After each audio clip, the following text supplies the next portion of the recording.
Assalamualaikum warahmatullahi wabarakatuh. Hamdan lirabbil alamin, asyhadu alla ilaha illallah wahdahu la syarikalah wa asyhadu anna Muhammadan abduhu wa rasuluh amma ba'du.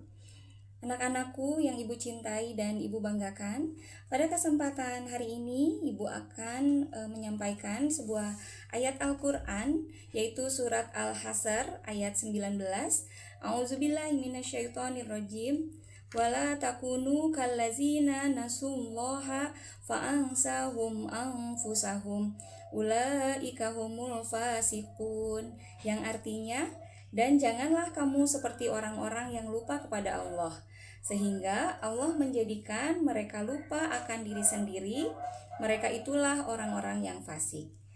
Dari ayat tersebut, Ibu akan menyampaikan sebuah materi, yaitu mengenai menjaga persahabatan dengan akhlak mulia.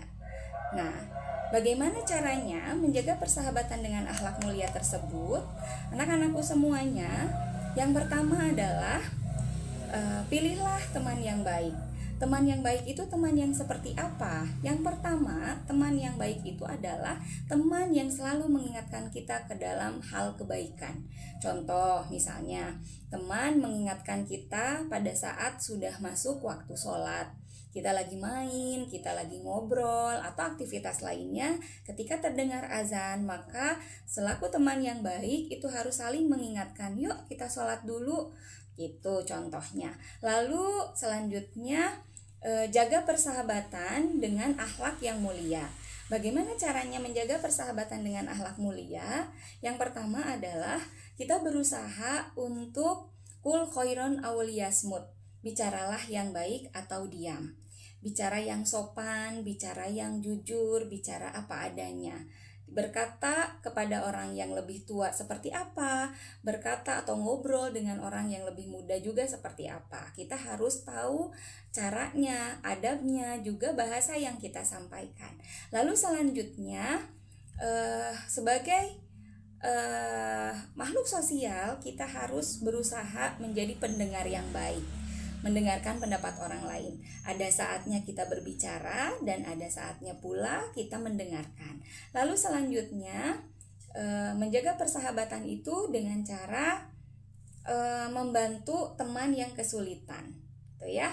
Contohnya, saat teman kita sedang merasa kesulitan, misalnya sedang pembelajaran di kelas, ada pelajaran yang mereka kurang mengerti, lalu kita sudah paham dari pelajaran itu, maka jangan sungkan atau jangan segan kita bantu teman kita yang belum mengerti, gitu ya. Nah, itu salah satunya. Lalu yang ketiga adalah jangan bergaul dengan orang yang buruk, sesuai dengan tadi ayat Al-Qur'an yang Ibu bacakan. Kenapa jangan bergaul dengan orang yang buruk? Karena orang yang buruk akan mempengaruhi kita kepada hal-hal yang buruk pula. Ada sebuah hadis Rasulullah yang bersumber dari Rasulullah Shallallahu Alaihi Wasallam bersabda, perumpamaan orang yang bergaul dengan orang baik dan orang yang bergaul dengan orang buruk. Nah, seperti penjual minyak wangi dan tukang tempa besi. Pasti kau akan dapatkan dari pedagang minyak wangi adalah kamu membeli minyak wanginya atau sekedar mendapat wewangiannya saja. Sedangkan dari tukang tempa besi akan membakar badanmu atau kamu akan mendapat bau yang tidak sedap. Hadis riwayat Bukhari dan Muslim. Nah, anak-anakku semuanya, dari situ jelas ya, kalau kita berteman dengan teman yang baik, maka kita akan terbawa baik. Tetapi jika kita berteman dengan orang yang kurang baik, tugas kita lah untuk bagaimana caranya kita membawa mereka ke dalam kebaikan. Lalu selanjutnya, yang keempat adalah sabar dan kita berusaha untuk toleransi. Sabar dan toleransi itu adalah kunci utama untuk kita bisa menjaga persahabatan. Persahabatan yang sudah terjalin baik baru bersahabat ataupun persahabatan yang sudah kita jalin begitu lama. Nah, itu pasti harus ada saling sabar dan juga saling mengerti atau toleransi. Contoh misalnya, saat teman kita melakukan kesalahan, maka kita harus sabar dan tidak langsung menghukumnya, atau misalnya kalau teman kita melakukan satu kekeliruan, kita bisa ingatkan dengan bahasa yang baik, dengan bahasa yang santun, dengan bahasa yang sopan. Nah, Ibu di sini akan menyampaikan tips untuk menjaga persahabatan. Yang pertama, berbicara dengan sopan dan jujur. Yang kedua, mendengar pendapat orang lain. Yang ketiga, membantu teman yang kesulitan. Keempat, sabar dan toleransi. Serta kelima, selalu mengingatkan teman untuk berbuat baik.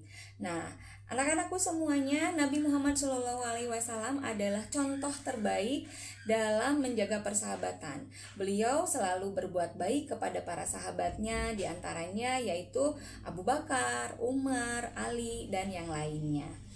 Maka di sini marilah kita jaga persahabatan yang baik, supaya teman-teman kita mau dekat dengan kita, mau sayang dengan kita, menghargai kita, menyayangi kita juga. Semoga kita bisa menjadi teman yang baik untuk orang lain dan memiliki teman yang baik untuk diri kita sendiri, sehingga kita semua termasuk orang yang benar-benar beriman dan berjalan di barisan Rasulullah SAW. Demikian untuk materi kultum yang dapat Ibu sampaikan pada hari ini. Mohon maaf jika ada salah-salah kata. Ditutup dengan doa. Robbana atina fid dunya hasanah wa fil akhirati hasanah wa qina azabannar. Wassalamualaikum warahmatullahi wabarakatuh.